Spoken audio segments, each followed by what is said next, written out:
ایک ایسی شخصیت کو دعوت خطاب دینے جا رہا ہوں جو کسی تعارف کے محتاج نہیں ہے، جن کا تعارف ان کا کلام ہے، جن کی تعریف ان کی تقریر ہے، اور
السلام علیکم ورحمۃ اللہ وبرکاتہ۔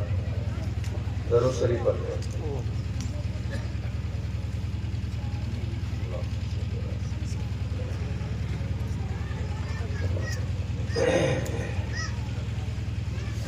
بسم اللہ الرحمن الرحیم۔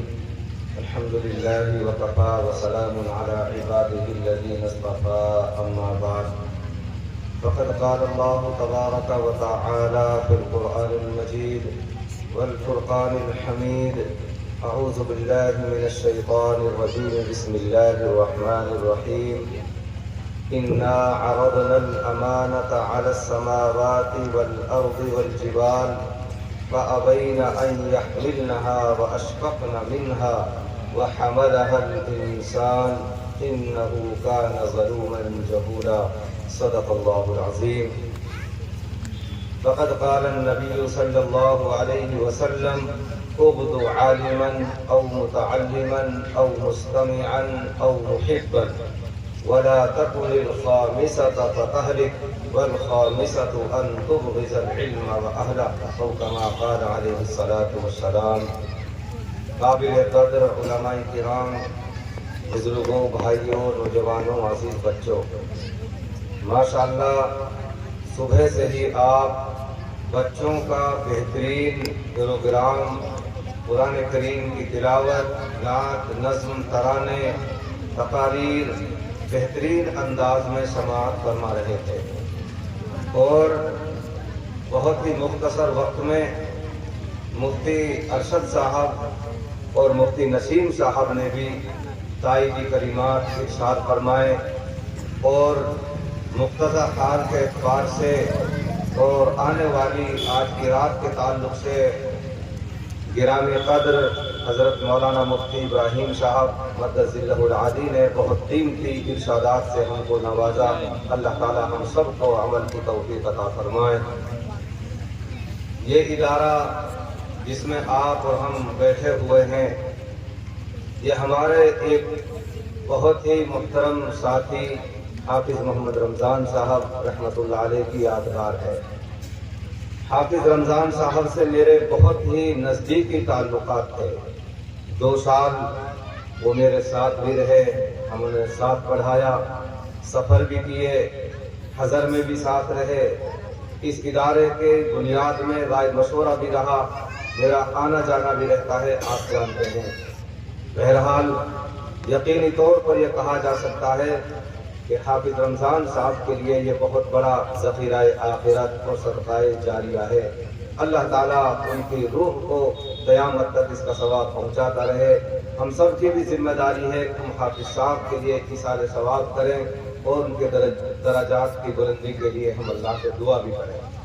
ان کے جانے سے واقعتاً آپ کے علاقے میں ہم سب کو بہت رنج و غم ہوا، لیکن میرے عزیزوں، یہ وقت موعود ہر ذی روح کے لیے مقدر ہے، یہاں سے سب کو جانا ہے۔ ابھی پچھلے 15 دن پہلے، آج اتوار ہے، پچھلے اتوار سے پچھلے اتوار کو میرے والد صاحب دنیا سے چلے گئے، اور اس وقت سے جتنا بوجھ میرے دل و دماغ پر ہے، میرے اللہ جانتے ہیں۔ ایک طرح سے ہم محروم ہو گئے، ایک سایہ دار درخت ہمارے اوپر سایہ فگن تھا، اور آج ہم اس سایہ سے محروم ہو گئے۔ جن کے ماں باپ حیات ہیں وہ ان کی قدر کر لیں، اور جن کے والدین دنیا سے چلے گئے ان کے لیے دعائے مغفرت اور ایصال ثواب کرتے رہیں۔ اللہ تعالی ہم سب کو عمل کی توفیق عطا فرمائے۔ لیکن یہاں آ کر کے یہ بھی بہت خوشی ہو رہی ہے کہ حافظ صاحب کے جانشین، ان کے صاحبزادگان عزیزم مولانا محمد خالد صاحب، مولانا محمد عارف صاحب اور ان کے بھتیجے اور میرے بہت ہی عزیز مولانا مشتاق صاحب، جو تینوں بھائی مل کر کے اور مفتی ارشد صاحب اور دیگر علماء ائمہ کے مشورے سے، قوم کے ذمہ داروں کے مشورے سے ماشاءاللہ بہت اچھی خدمات انجام دے رہے ہیں۔ یہ دیکھ کر، یہ سن کر بے انتہا خوشی بھی ہو رہی ہے۔ دعا ہے کہ اللہ رب العالمین اس ادارے کو دن دوگنی رات چوگنی ترقیات سے نوازے۔ آپ نے دیکھا کہ اس ادارے سے 11 بچے حافظ قرآن پیدا ہوئے۔ میرے بھائیوں، ان کی عظمت اتنی بڑی ہے کہ خود اللہ رب العالمین نے ان کو پوری انسانیت میں سے ان حفاظ کو، ان علماء کو چنا ہے، منتخب کیا ہے، سلیکٹ کیا ہے، اور اللہ نے ان کے اوپر اعتماد بھی کیا ہے۔ یہ بھی آپ یاد رکھیں کہ اللہ کو ان کے اوپر اعتماد تھا، بھروسہ تھا کہ جو امانت میں ان کے لیے دینے جا رہا ہوں، یہ اس امانت کی نہ صرف حفاظت کریں گے بلکہ اس کی نشر و اشاعت بھی کریں گے۔ اگر کسی کے 2 بیٹے ہوں، ایک انتہائی نالائق ہے، جواری ہے، سٹاری ہے، شرابی ہے، بیوی کا زیور بیچ دیا، باپ کی جاگیر بیچ دی اور تباہ کرنے پر تلا ہوا ہے، اور ایک بیٹا بڑا لائق اور فائق، نمازی، دیندار اور ماں باپ کا خدمت گزار اور ماں باپ کا بھروسے مند، آپ اندازہ لگائیے کہ اگر باپ کو کوئی دولت ملے اور حفاظت کے لیے وہ سوچے کہ اس کی کچھ دن حفاظت کرنی ہے، تو جواری سٹاری کے لیے دے گا یا اس بیٹے کے لیے دے گا جس کے اوپر باپ کو اعتماد ہے؟ بتاؤ بھائی کس کے لیے دے گا؟ جو پہلے سے جواری سٹاری ہے، باپ کو معلوم ہے اس کو ایسے تباہ برباد کر دے گا، اڑا دے گا، باپ بھی اس امانت کو اپنے اس بیٹے کے لیے دے گا کہ جس پر اس کو پورا اعتماد ہے۔ اسی طرح اللہ رب العالمین نے یہ قرآن و حدیث کی امانت، ایمان کی امانت اپنے ان مخصوص بندوں کے لیے عنایت فرمائی ہے جن بندوں پر اللہ رب العالمین کا اعتماد اور بھروسہ تھا۔ اللہ رب العالمین قرآن کریم کے اندر ارشاد فرماتے ہیں، إِنَّا عَرَضْنَا الْأَمَانَةَ عَلَى السَّمَاوَاتِ وَالْأَرْضِ وَالْجِبَالِ، کہ اللہ رب العالمین نے اس امانت کو، قرآن و حدیث کو، ایمان کو، اس امانت کو آسمانوں پر پیش کیا، زمینوں پر پیش کیا، پہاڑوں پر پیش کیا کہ تمہارے اندر بڑی طاقت ہے، صلابت ہے، تم نے بہت سارا وزن اور بوجھ اٹھا رکھا ہے، میری اس امانت کا بھی بوجھ اٹھا لو۔ تو آسمانوں نے، زمینوں نے، پہاڑوں نے بیک زبان انکار کر دیا، فَأَبَيْنَ أَن يَحْمِلْنَهَا، انکار کر دیا اس امانت کے بوجھ اٹھانے سے، اور عاجز آ گئے۔ پھر اس بوجھ کو کس نے اٹھایا؟ اللہ نے بوجھ کس کو دیا؟ وَحَمَلَهَا الْإِنسَانُ إِنَّهُ كَانَ ظَلُومًا جَهُولًا، اللہ نے یہ بوجھ کس کو پر لادا؟ اس کو کس نے اٹھایا؟ انسان نے، جو ایک بے انصاف بھی تھا اور ایک جاہل بھی تھا، اس کو کچھ نہیں پتا تھا انجام کا، لیکن اس کے باوجود یہ امانت اللہ نے حضرت انسان کو دی۔ تو میرے عزیزوں، اللہ رب العالمین کا اعتماد اور بھروسہ نہ تو ڈاکٹروں پر، نہ ماسٹروں پر، نہ انجینئروں پر، اور نہ لیڈروں اور ڈیلروں پر، نہ زمینداروں پر، کس پر اعتماد تھا؟ جس پر اعتماد تھا اللہ تعالیٰ نے دولت ان لوگوں کے لیے دی ہے، 11 بچوں کے لیے دی ہے۔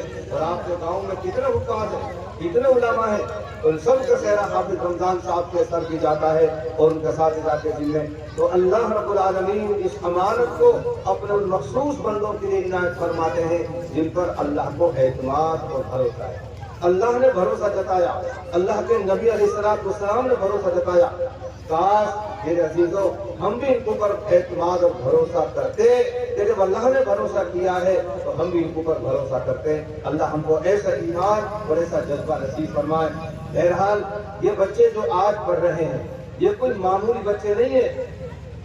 حضرت مولانا الیاس صاحب رحمۃ اللہ علیہ بھی کبھی ایسے ہی مکتب اور مدرسے کے بچے تھے.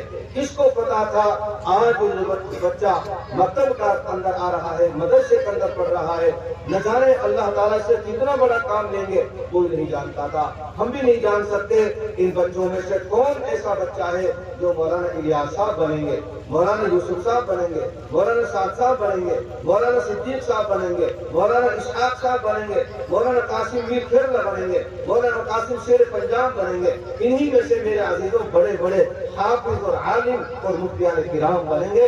کوئی ہم نہیں جانتے, لیکن ہم یہ جانتے ہیں اللہ تعالیٰ نے انہی میں چھپا رکھے ہمارے تمام اکابرین جو دنیا سے رخصت ہو گئے. بغداد کے اندر ایک بہت بڑا مدرسہ چلتا تھا, سرکاری فنڈ سے بہت بڑا مدرسہ چلتا تھا. ایک دفعہ بادشاہ آئے, چلو دیکھیں اتنا پیسہ ہم خرچ کر رہے ہیں, اتنے بچے پڑھ رہے ہیں, وہ محنت اور پیسہ ٹھکانے بھی لگ رہا ہے کہ نہیں. بادشاہ اچانک آ گئے بھیس بدل کر کے, اور تمام طلباء اساتذہ کو جمع کرنے کے بعد بادشاہ نے کہا کہ بچے اٹھائے, بتاؤ بیٹا تم کس لیے پڑھ رہے ہو.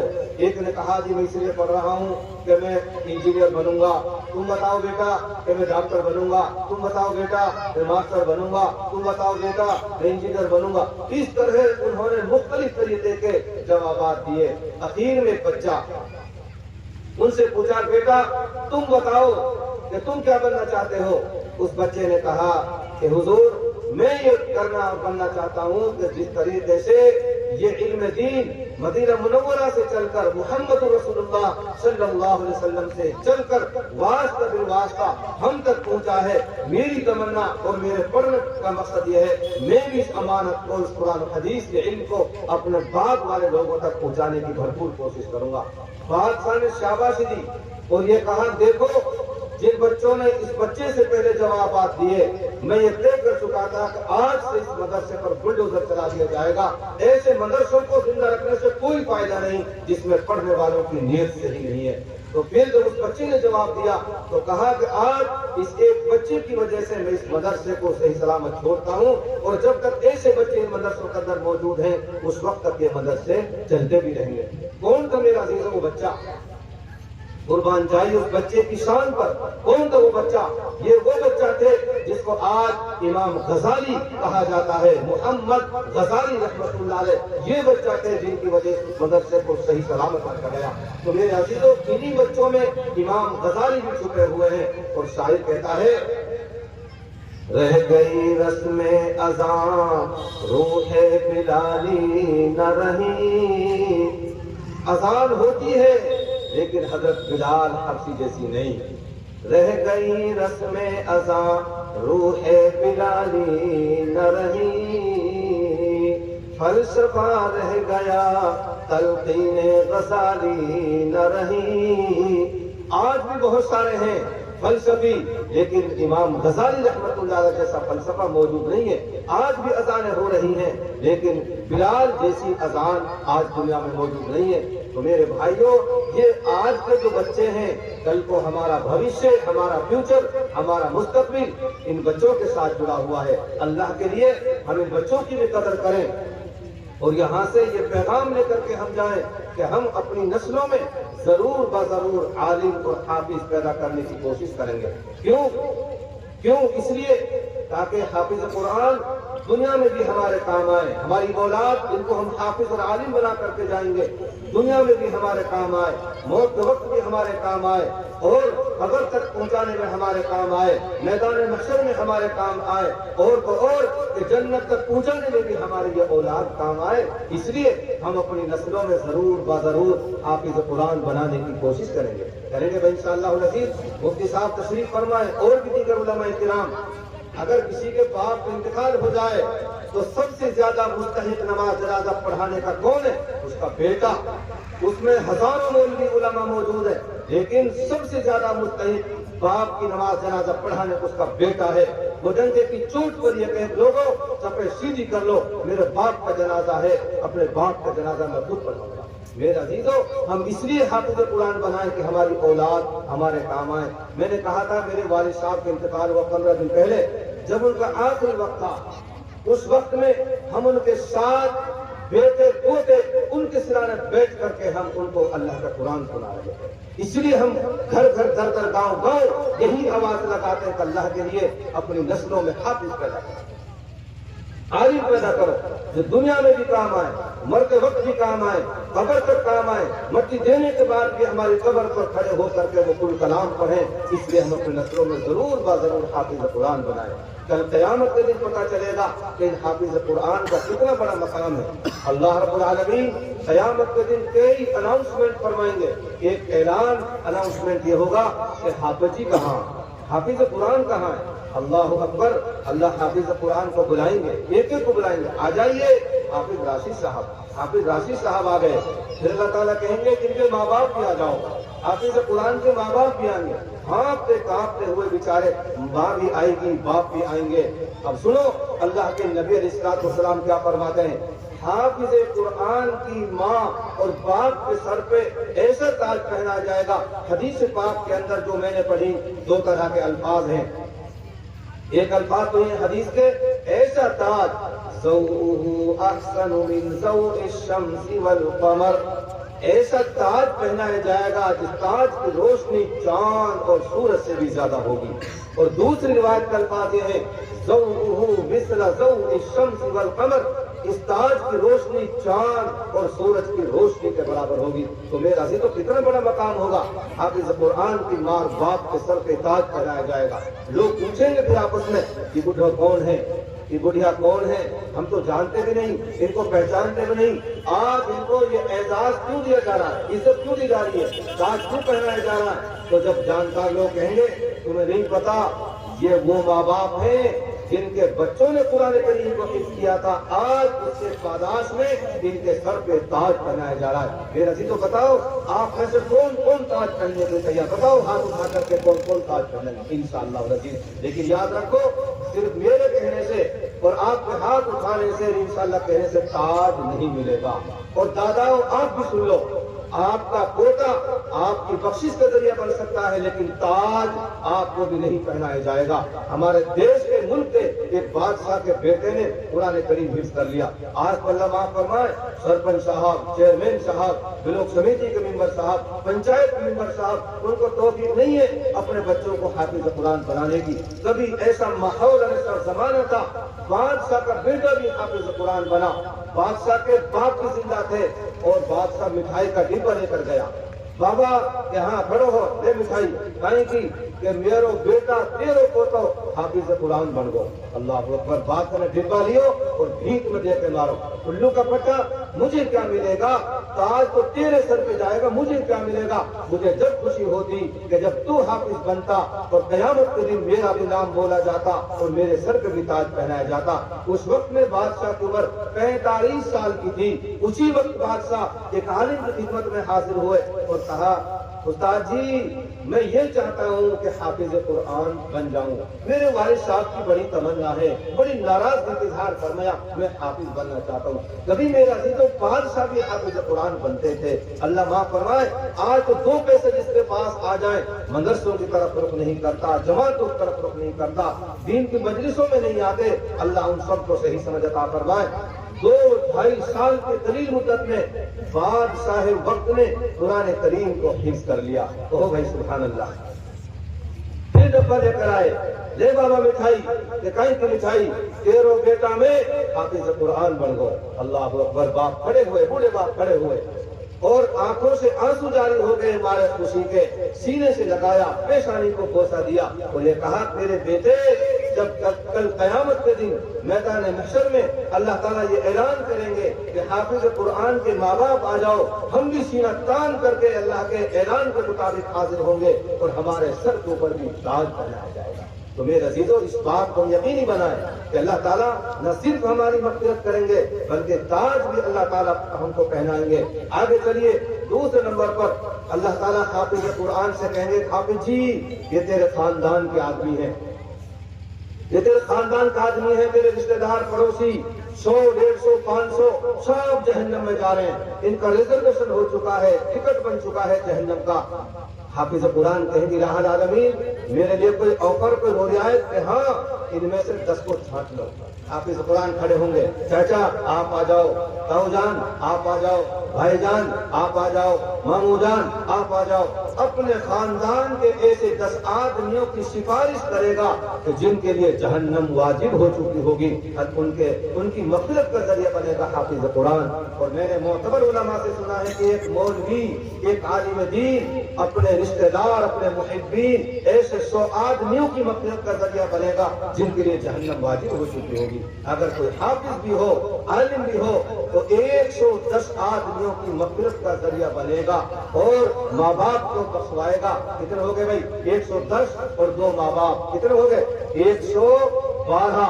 اور خود حافظ قرآن کے لیے اللہ تعالیٰ فرمائیں گے کہ حافظ قرآن آ جاؤ, سامنے آ جاؤ, لفٹ میں بیٹھ جاؤ اور سن اقرأ وارتقي ورتل كما كنت ترتل في الدنيا فإن منزلك عند آخر آية تقرأها أو كما قال عليه الصلاة والسلام. اللہ فرمائیں گے حافظ قرآن پڑھتا جا اور چڑھتا جا, پڑھتا جا اور چڑھتا جا, اور سن ورتل ٹھہر ٹھہر کے پڑھنا, گھاس مت کاٹنا. کیسے؟ جیسے تو دنیا میں ٹھہر ٹھہر کر کے پڑھتا تھا. اب رمضان کا مہینہ آ رہا ہے, اللہ معاف فرمائے کتنے حافظ جی قرآن بگاڑتے ہیں, کتنے حافظ جی, اللہ معاف فرمائے, حفاظت فرمائے. موقع نہیں ہے بتانے کا بھائیو, 1 گرام بھی آپ کو ثواب نہیں ملتا ایسی قرآن سننے سے, ایسی تراویح پڑھنے سے. کوئی کل قیامت کے دن کالے کپڑا میں چیتھڑا میں لپیٹ کے تمہارے منہ پہ مار دی جائے گی وہ نماز, جس نماز کو اس طرح بگاڑا جاتا ہو. کچھ پتہ نہیں, بس امام صاحب کے پیچھے اللہ اکبر, یا ایھا الذین آمنوا خبیرا بصیرا. اللہ حفاظت فرمائے. ایسی نماز, ایسی تراویح منہ پہ مار دی جائیں گی کالے کپڑا میں کوتھڑا میں لپیٹ کر کے. میرے عزیزوں, کتنے ہم نمازوں کو برباد کریں قرآن کی تلاوت. قرآن لعنت بھیجتا ہے ایسے نمازیوں پر اور ایسے اماموں پر جو قرآن کو بگاڑتے ہیں. میرے آقا فرماتے ہیں, اللہ یہ کہیں گے اقرا ورتقی, پڑھتا جا اور لفٹ پہ کہ چڑھتا جا, اور سن ورتل ٹھہر ٹھہر کے پڑھنا جیسے تو دنیا میں ٹھہر ٹھہر کر مزہ لے لے کر پڑھتا تھا. ایک آیت ایک منزل, دوسری آیت دوسری منزل, اس طرح پڑھتا جائے گا اور چڑھتا جائے گا. قرآن حکیم میں 6666 آیتیں ہیں. حافظ قرآن جنت میں 6666 منزل کے ٹاور کے اندر رہے گا. ہے یقین؟ بولو بھائی, کس کس کے یقین ہے یہ؟ بولو یقین کس کے دل میں یہ بات؟ اچھا ٹھیک ہے, آپ بالکل مانتے ہیں کہ حافظ قرآن 6666 منزل کے ٹاور کے اندر رہے گا. لیکن وہ کون کون ہے جو یہ کہتے ہیں اپنی مجلسوں میں چھوٹے کا تو پتہ نہ ہے, ان ملا سے بھرے گی پہلے جہنم. وہ بھی ہاتھ اٹھاؤ جو ایسے بولتے ہیں. بھائی ماشاءاللہ پورے مجمع میں کوئی ایسا بولنے والا نہیں ہے. میرے عزیزوں, ایسے الفاظ مت بولو. ایسے الفاظ بولو گے تمہاری نسلوں میں کبھی حافظ قرآن اور عالم دین پیدا نہیں ہوں گے. سنو, اللہ کے نبی علیہ السلام کیا فرماتے ہیں؟ حافظ قرآن جس کے سینے میں اللہ کا قرآن, وہ چمڑا جس چمڑے میں اللہ کا قرآن لپیٹ دیا جائے, وہ دل جس دل میں اللہ کا قرآن ہو, وہ دل, وہ جسم, وہ چمڑا, وہ سینہ جہنم میں جائے گا ہی نہیں. ہماری بات نہیں, محمد رسول اللہ کی بات ہے. وہ دل, وہ چمڑا, وہ جسم جہنم میں جائے گا ہی نہیں. 1% آپ مان لو, اگر حافظ قرآن اپنے بدعمالیوں کی وجہ سے جہنم میں چلا بھی جائے, اللہ کے نبی صلی اللہ علیہ وسلم فرماتے ہیں جہنم کی آگ اس چمڑے کو, اس دل کو, اس جسم کو جلائے گی نہیں. محمد رسول اللہ کو یہ فرماتے ہیں, اور محمد رسول اللہ کے غلام اور محمد رسول اللہ کی امت کہتی ہے کہ سب سے پہلے جہنم میں نہیں جائیں گے. میرے بھائیوں, ہم اپنی زبانوں کو سدھارنے کی کوشش کریں گے انشاءاللہ. آخری بات یہ ہے, ہم اپنے علماء, ائمہ, کوئی بھی ہو زید عمر بکر, ہمارے رہبر, ہمارے قائد ہیں جو ہمارے امامت اور کتابت کے فرائض انجام دیتے ہیں, کہیں کے بھی رہنے والے ہوں, ہم ان کی خدمت کریں. کیا کریں بھائی بولو؟ ان کی ہم خدمت کریں, ان کو نذرانہ دیں, تحفہ دیں, ہدیہ دیں. اور ہدیہ زیادہ نہیں, 10-20 روپیہ لے کر کے اس کی بیڑی بنائے, اور بیڑی بنا کر کے حافظ قرآن کو محبت میں ہدیہ میں ہم پیش کریں. کیوں؟ تاکہ اللہ تعالیٰ ان کی برکت سے ہماری دنیا کے آخرت کے تمام مسائل حل فرما دیں. آتے ہی دعا کرانے کے لیے مول صاحب دعا کریو جی. کہیں لوگ گاڑی پہ جا رہا ہوں, کہا ہوگا کہاں پریشانی ہے؟ مول صاحب یہ گاڑی لے رہی ہے, اگر بھر جائے تو خالی نہ ہوئے, خالی ہو جائے آگے مال نہ ملے. اور مول صاحب ایسی بھی ہو جائے کبھی چیرن میں پھاڑ لائے, کبھی آنکھ کو پکڑ لائے, کبھی ارجا بھیڑ جائے. مول صاحب کس طرح کے بھی لالے پڑ رہے ہیں, بھائی مول صاحب تھوڑی دعا کریو. مسافر کر کے گئے سر کو گاڑی پہ, ہم نے ہاتھ دے کے تو چارے نے بھی نہ. ارے مسافر کچھ ہے بھی نا. میں کہتا ہوں پورے یقین کے ساتھ آپ کو کوئی فری میں دعا نہیں دے گا, نہ فری میں دعا ملتی ہے نہ کوئی فری میں دعا دیتا ہے. سن بھائی بات, تو دعا ان ہونٹوں سے نہیں ملتی, دعا ملتی ہے دل سے. دل سے جو دعا نکلتی ہے وہی آسمان تک جاتی ہے. ہو تو کچھ نہیں ہوتا صبح سے شام تک. دعا خیر میں شامل رکھو جی, ٹھیک ہے, بہت اچھی بات ہے. جیسی تیری بات ہوئی اور ویسے میرے گیت, یہ تو آپ کی مثال ہے.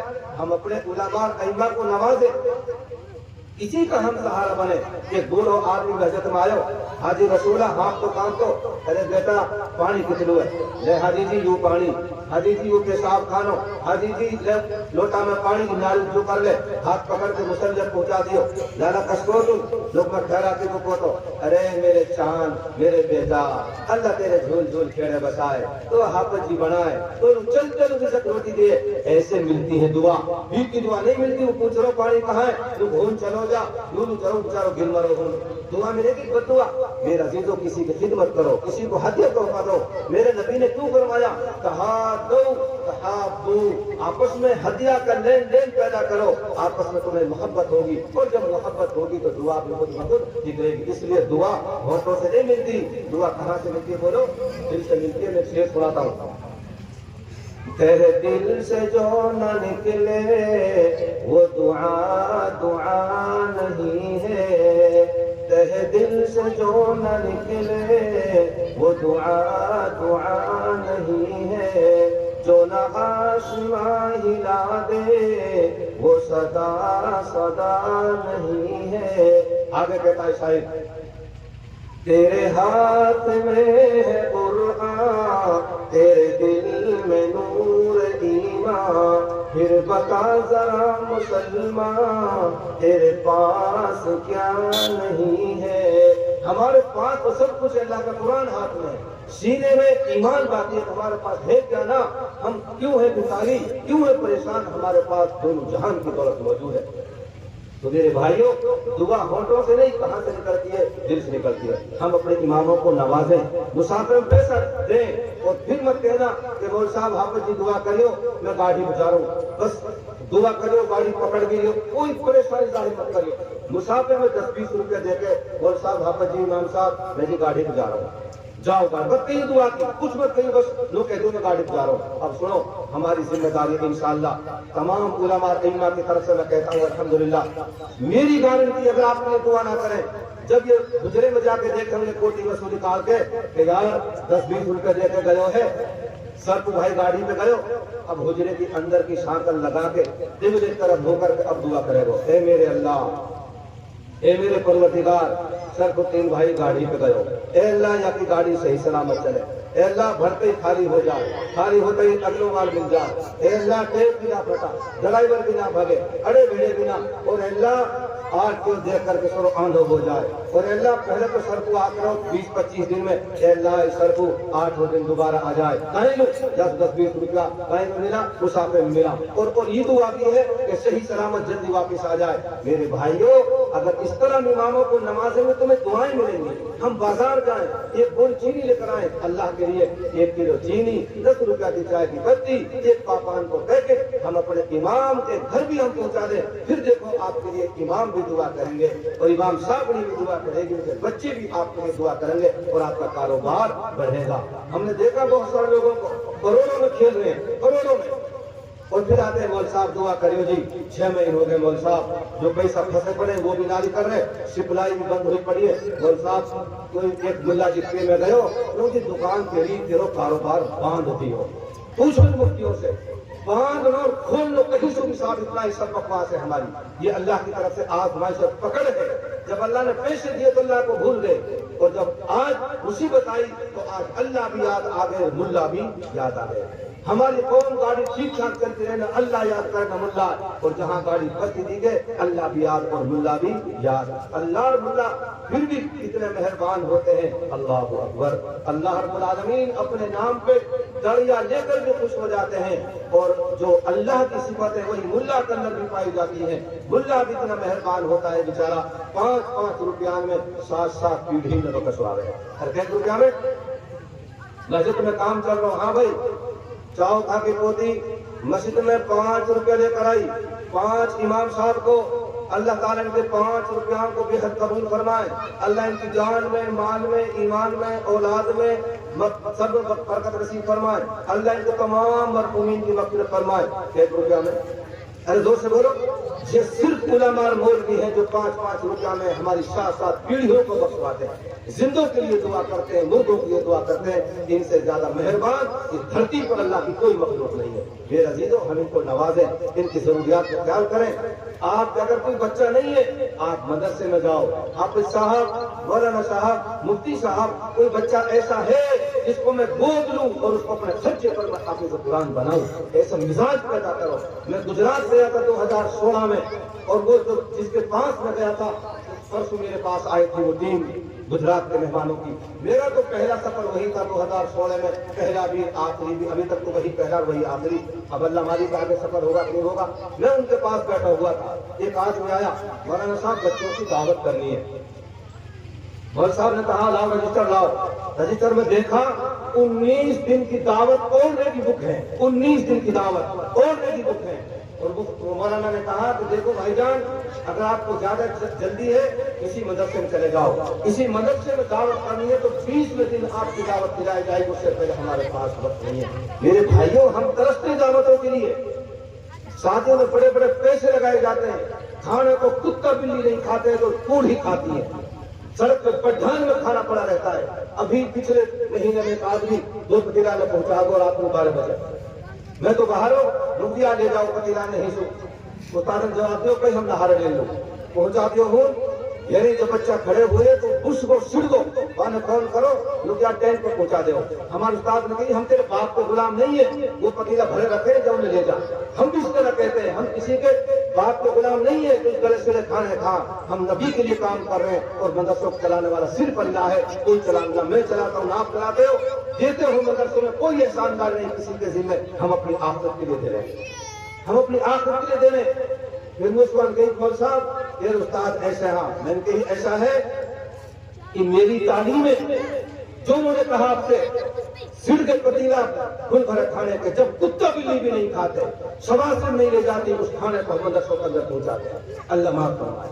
ابھی ایک مول صاحب نے سنائی بات، بس فون کرو سانج جب سخت سردی پڑ رہی، لوگ مول صاحب ایک پڑھتا ہے یا لے جاؤ، ایک مدرسے والے نے بیچارے نے ایک پڑھتا یا لے جاؤ، لوگ حاجی جی اب تو میں باہر ہوں، بہتر آ جاؤں گا، 1000 روپیہ میں پک اپ کر کے لے گو، اور بھول گئے کوئی پڑھتا کہاں لوگوں تو رات ہی مر گو، ارے سن ماری تو رات ہی مر گو پڑھتا تو اب بیچارو مایوس، اب پڑھتا بھی دو 1000 روپیہ بھی دے، لوگ حاجی جی اب 1000 روپیہ کیس کرو، پک اپ کر لاؤ، لوگ وہ کہاں پر تو کیسے کرا گو، وہ کہاں پر تو کیسے کرا گو، مر مرا کو پڑھتا نہ 1000 روپے دیے، پڑھتا تو دے تو کیسے پڑھتا تو مری گئے۔ میرے بھائیوں، ہم کو اپنا دماغ صحیح کرنا ہوگا، ہم تو ان کی اہمیت پہچاننی ہوگی۔ وہ کھانا جا کتا کھانا، بلی کھانا، سواس لے جا، اسے مدرسوں میں پہنچاتے ہیں، لیکن یہ مثال کو عام نہیں ہے۔ محبت کرنے والے بہت زیادہ ہیں، اسی کا تو خیر ہے کہ الحمدللہ سارا کام چلا، لیکن کچھ سر پھرے ایسے ہیں جو اس طرح کی سوچ کرتے ہیں۔ ہمیں اپنی سوچ بدلنی ہوگی، ان مدارس کی طرف توجہ دینی ہوگی، ان بچوں کے جو طلباء عزیز ہیں، مہمان رسول ہیں، ان کے سر پہ دست سب ہم کو رکھنا ہوگا۔ میری دعا ہے کہ اللہ تعالیٰ اس ادارے کو دن دوگنی رات چوبیس ترقیات سے نوازے، جہاں جہاں مدرسے چل رہے ہیں اللہ تعالیٰ ان کے غیر سے مدد فرمائے، اور ہم سب کو اپنے سر کا بھکاری بننے کی توفیق عطا فرمائے۔ غیر کے در کے بھکاری بننے سے اللہ ہماری سب کی حفاظت فرمائے۔ آخری بات یہ ہے کہ مدرسہ حافظ صاحب کے تعاون سے الحمد ان کے انوار و برکات سے الحمدللہ روز بروز ترقی کی راہ پر گامزن ہے۔ ان کا یہ ذریعہ نجات اور صدقہ جاریہ ہے۔ میرے عزیزوں، اس مجمع میں حافظ صاحب کے بہت سارے شاگرد ہیں، بہت سارے محبین ہیں، چاہنے والے ہیں، اور کچھ ایسے بھی ہیں جو حافظ صاحب کے احسان کے نیچے دبے ہوئے ہیں. میری گزارش ہے ان سے کوئی بھیک نہیں، کوئی چندہ نہیں، وہ اپنا ایسا نذرانہ پیش کرے مدرسے کے لیے جو حافظ صاحب کی روح کو تسکین پہنچے. واقعتاً مردوں کی روح کو تسکین پہنچتی ہے جب ان کے ایصال ثواب کے لیے کچھ کیا جاتا ہے. جلدی 2 منٹ میں ان سے پوچھا تھا، انہوں نے منع کر دیا، لیکن میری تمنا ہے کہ کچھ نہ کچھ آپ آج اس مجلس میں علماء کی موجودگی میں اس مدرسے کے مدد و تعاون کے لیے کچھ نہ کچھ پیش کریں. کون ایسا میرے قوم کا جوان حافظ صاحب کیسے چاہنے والا، ایسے شاگرد جو پہل کرے کہ مول صاحب مدرسے کے لیے میری طرف سے بولو کہ جلدی 2-3 منٹ میں پھر انشاءاللہ دعا ہوگا. بولو جلدی جیبل میں ہاتھ ڈالو. اسی طرح ہی مدرسے چلتے ہیں. ابھی مدارس کا سروے ہوا ہریانہ کے اندر، ایک سوال یہ بھی تھا فنڈنگ کہاں سے ہوتی ہے، دکھاؤ فنڈنگ کے مدرسوں میں فنڈنگ کہاں سے ہوتی ہے. یہاں ہر جیب سے پیسہ نکلتے ہیں، مسلمان فنڈنگ کرتے ہیں، عام مسلمان چندہ دیتے ہیں، 10-10, 20-20 روپے سے کام کر رہے ہیں. ماشاءاللہ کیا نام ہے جوان کا؟ بہرحال مدام ماشاءاللہ شیر محمد بھائی گاؤں بنون، ماشاءاللہ بنون کے شیر محمد بھائی نے پہل کی ہے. اب جتنے بھی دیں گے شیر محمد بھائی کے پیسے کے اوپر ان کی تعمیر ہوگی. اللہ تعالیٰ آپ کی جان مال برکت نصیب فرمائے. جلدی لے آؤ، راستہ چھوڑ دو جلدی ماشاءاللہ جزاکم اللہ. یہ سال اور دے کر گئے 500 روپیہ، ایک اور دے کر گئے 500 روپیہ، ایک ساتھی نے اور دیے. ماشاءاللہ جلدی لے آؤ. جیسی ذات کو فرصت ہے آپ کے لیے علماء کرام دعا کریں. ماشاءاللہ صدقہ جاریہ ہے، آپ قبروں کے اندر ہوں گے. 500 ایک ساتھی 1000 روپے دے کر دے، اللہ قبول فرمائے. 100 کے نوٹ، 200 کے نوٹ آگے سے بھی لاؤ، پیچھے سے بھی لاؤ، دائیں سے بھی بائیں سے بھی. اور بے فکر رہو، میں بھی نکال رہا ہوں انشاءاللہ اپنے باپ کے ایصال ثواب کے لیے. یہ 500 روپیہ میری طرف سے بھی اللہ قبول فرمائے. دے دو بھائی اپنے مرحومین کی طرف سے، اللہ ان کی مغفرت فرمائے. جلدی آ جاؤ بھائی. والدہ والے تہاری تو پہلے سے تعریف ہے ماشاءاللہ، تہاری پہلے سے تعریف ہے. جھوڑے تو تم تھوڑی دیر میں بھر دو. اور خاص طور سے ایسے حالات میں اور ایسے وقت میں کہ جہاں آپ بہت کثیر تعداد میں یہاں تشریف فرمائیں. 500 روپے ایک ساتھی نے دیے. اور غلام کام واپس دینے کو نہ اور 4 سے لے لو. بھائی